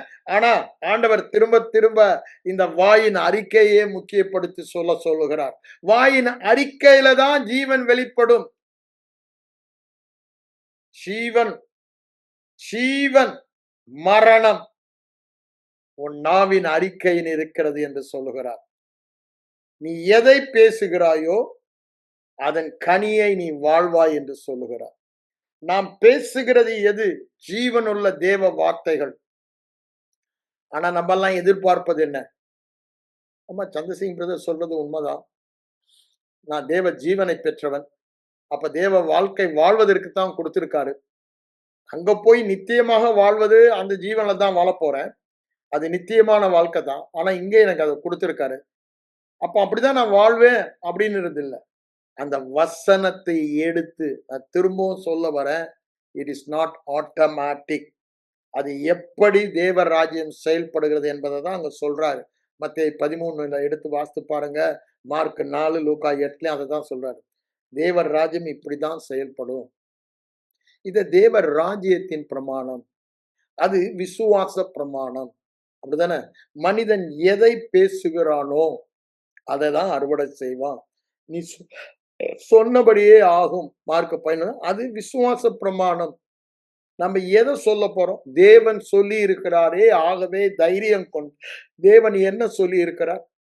குமாரனை உடையவன் இவனை உடையவன். தேவனால் பிறந்தவன் உலகத்தை ஜெயிக்கிறான். அப்போ தேவன் சொன்னவைகளை எடுத்து பேசுவதுதான் நம்மளுக்கு அந்த தைரியமே. அவர் சொன்னனாலதான் நமக்கு வருது விசுவாசம். அதை நம்ம வாயில சொல்ல சொல்ல நமக்கு அந்த விசுவாசம் வருகிறது. விசுவாசம் அந்த உண்மை என நாம் ஏற்றுக்கொள்ளுகிறோம். அதனாலதான் அங்க யாக்கோபு சொல்றாரு, யாக்கோபு 1:26 நீ உன் இருதயத்தை நீனே வஞ்சித்துக் கொள்றேன்ற. எப்போ? தவறான காரியத்தை பேசிட்டு சரியானதை எதிர்பார்க்கிற. ஐயா நான் வியாதியா இருக்கேன் எல்லாத்தையும் சொல்லிட்டு ஆண்டவரே என்னை சுகமாக்கும் ஜோமன்ட்டு சுகத்தை எதிர்பார்க்கிற. நீனே உன்னை வஞ்சித்திட்டியடா அப்படின்றாரு. நல்லா யோசித்து பாருங்க. நம்முடைய வாயின் அறிக்கை என்னவா இருக்கு? நம்முடைய ஜெபம் என்னவா இருக்கு? சுகமாக்கிட்டாரு, அது விடுங்க. சுகமாக்கிட்டாரு, சுகமாக்கும். எதிர்பார்ப்பது என்ன? சுகம். ஆனா பேசுவது என்ன? விதைப்பது என்ன? வியாதி. என்ன விதைய விதைக்கிறாங்க? வியாதி என்ற விதைய விதைக்கிறாங்க. அப்படிதானே? மாங்கொட்டைய விதைச்சிட்டு பலாப்பழம் முளைக்கின்ற மாதிரி பாக்குறாங்க. அப்படிதானே? மாங்கொட்டன் கூட ரெண்டுமே ருசியா இருக்குது. கசப்பான பாக்க விதைய போட்டுட்டு ருசியான பலாப்பழம் மாம்பழம் முளைக்குன்னு பார்த்தா நடக்குமா? இது கசப்பானது, இது தித்திப்பானது அல்ல. எனக்கு தித்திப்பானது வேணும்னா அந்த விதைய விதைக்கணும். எனக்கு சுகம் வேண்டும் என்றால் சுகம் தரும் ஜீவ வார்த்தைகளை எடுத்து என் வாயிலே பேசி இருதயத்தில் விதைக்க வேண்டும். அதனாலதான் அங்க யாக்கோபு சொல்றாரு, தன் இருதயத்தையே அவன் வஞ்சிக்கிறான்.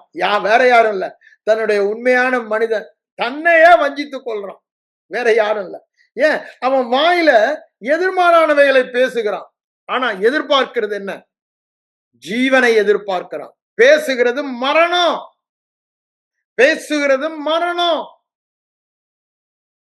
உன் வாயின் வார்த்தைகளினால் நீ பிடிப்பட்டாய். நீ வாயின் வார்த்தையினால் நீ சிக்குண்டாய். அப்படிதான் சொல்றாரு. நீதிமொழியில் 6:2 சொல்றாரு. பிரச்சனையே உனக்கு வாய்தாண்டான்றாரு. நீ ஏன் இந்த ஜீவன்ல வாழலன்னு கேட்டினா ஒரே பிரச்சனை உன் வாய்தான். நான் சுயமாய் பேசுவதில்லை என்ற இடத்துக்கு நீ இன்னும் வரல. சுயம் பேச சொல்லுது. ஐம்புலன் அறிவு, மனித அறிவு உனக்கு அநேக காரியங்களை பேச சொல்லுது. என் நாவிலே காவல் வைத்தேன். சங்கீதக்காரன் ரொம்ப அழகா சொல்றான் பாருங்க. அங்க 34ஆம் சங்கீதம், 141ஆம் சங்கீதம், 17ஆம் சங்கீதம், இதுல எல்லாம் பாருங்க ரொம்ப அழகா சொல்றாரு. என் வாய் மீறாதபடிக்கு நான் தீர்மானம் பண்ணினேன், நலமானதையும் பேசாமல் இருந்தேன். சத்ரு இருக்கும் வரைக்கும் அவனுக்கு இடம் கொடுக்கணும். கடிவாளத்தை என் நாவில போடுங்க ஆண்டவரே, நான் பொல்லாததை பேசக்கூடாது. அவ்வளவு உறுதியா இருக்கிறான். ஏன்? என் நாவுதான் என் இருதயத்துல எழுதுகிற எழுத்தாணி என்று சொல்லுகிறான் சங்கீதம் 45. இருதயத்தில் நான் அந்த படத்தை உண்டு பண்ணுவதை நான் பேசுறதுதான். நான் வியாதியை பேசினேன்னா வியாதியின் படத்தை என்ன வரைஞ்சிடுறேன். சுகமாக்கும் வார்த்தைகளை நான் பேசும் பொழுது அந்த படத்தை நான் வரைகிறேன் என்று சொல்லுகிறான்.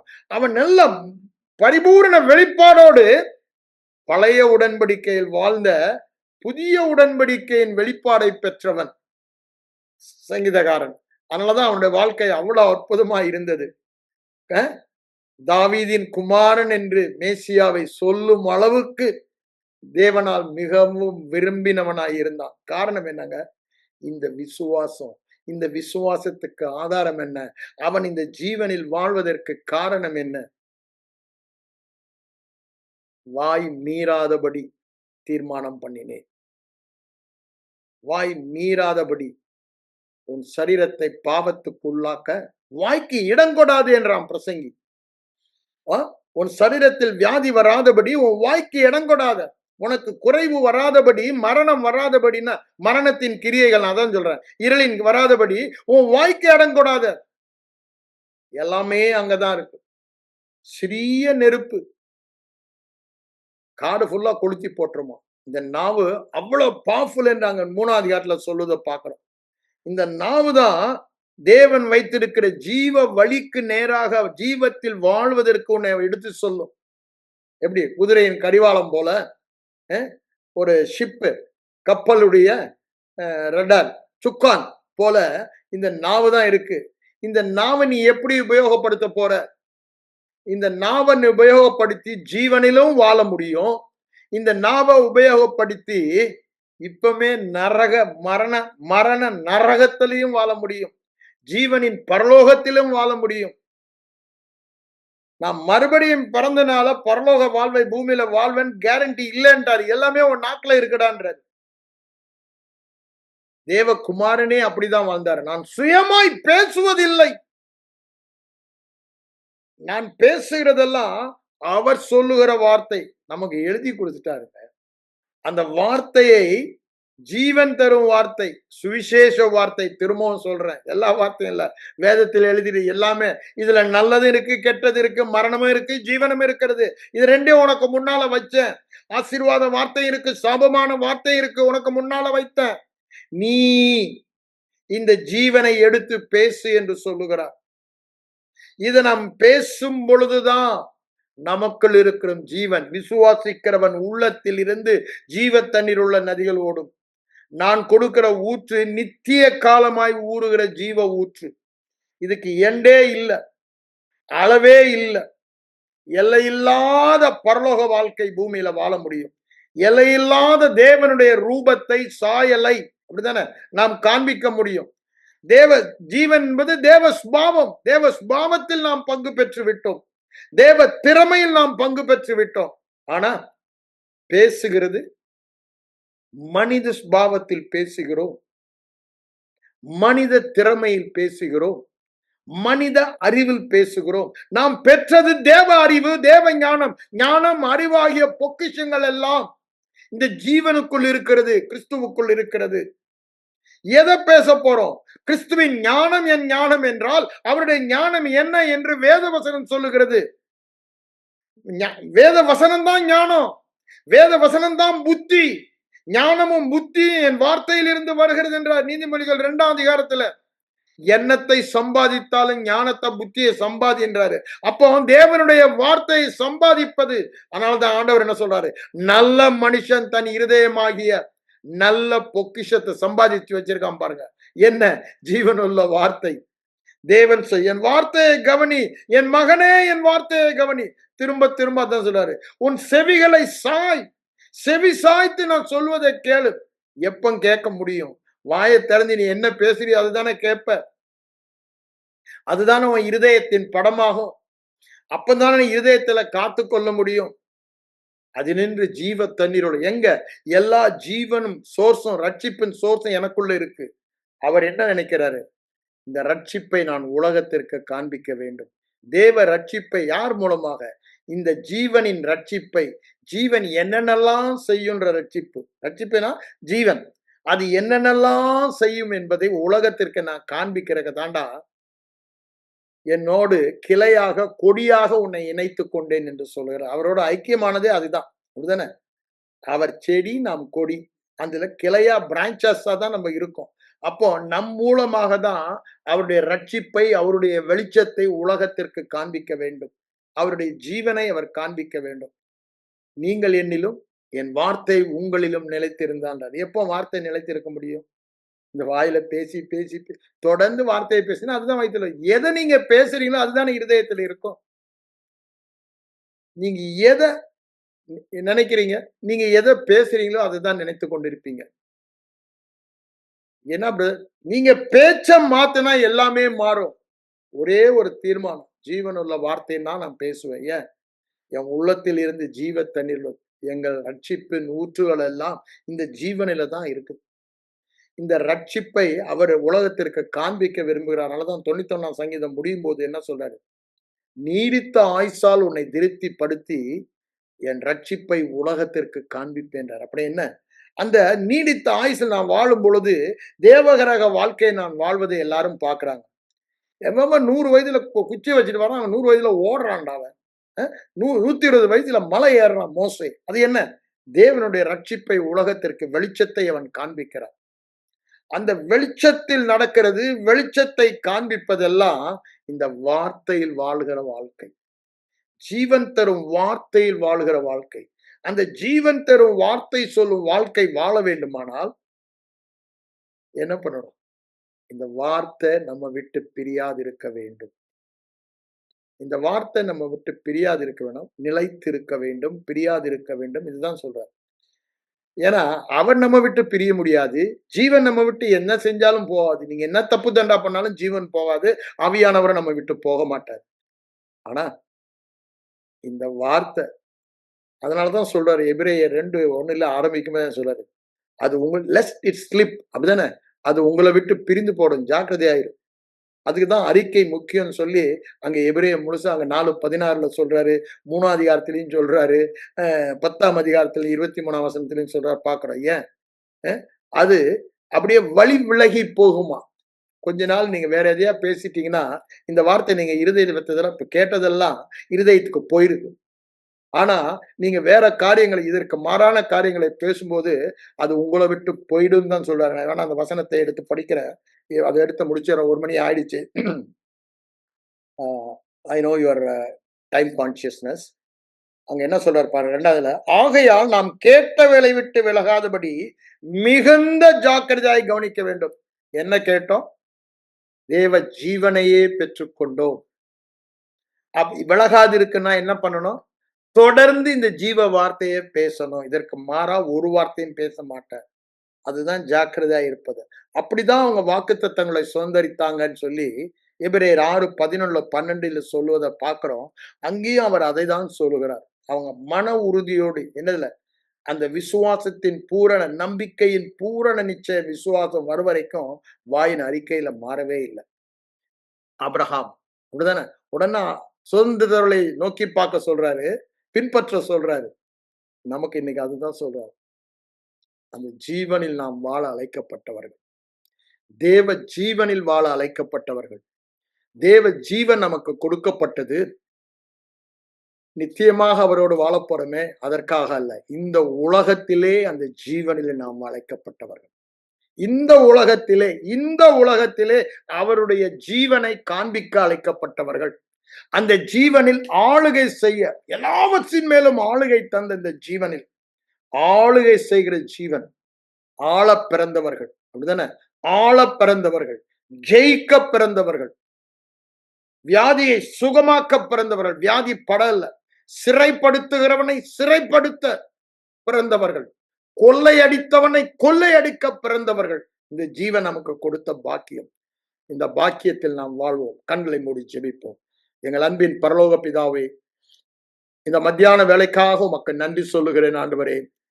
எவ்வளவு உன்னதமான, இவ்வளவு பெரிதான ஜீவனை பெற்ற நாங்கள் ஆண்டவரே, அதை அறிந்து கொள்ளுகிற, புரிந்து கொள்ளுகிற ஒரு இருதயத்தை எங்களுக்கு தர, பிரகாசமுள்ள மனக்கண்களை தர, அதற்காக நாங்கள் உம்முடைய ஜீவனுள்ள வார்த்தையை பேசி பேசி அந்த வெளிச்சத்தை எங்கள் இருதயத்தில் பெற்றுக்கொண்டு நாங்கள் இருளில் நடவாமல் வெளிச்சத்தில் நடக்கிறவர்களாக காணப்பட உம்முடைய வெளிச்சத்திலே வெளிச்சம் காண்கிறோம் என்று சங்கீதக்காரன் சொல்வது போல இந்த ஜீவனின் வெளிச்சத்தை உம்முடைய வார்த்தையில் நாங்கள் கண்டு அந்த வெளிச்சத்தில் வாழ்கிற பாக்கியத்தை எங்களுக்கு தர நாங்கள் உம்மை நோக்கி பார்க்கிறோம்.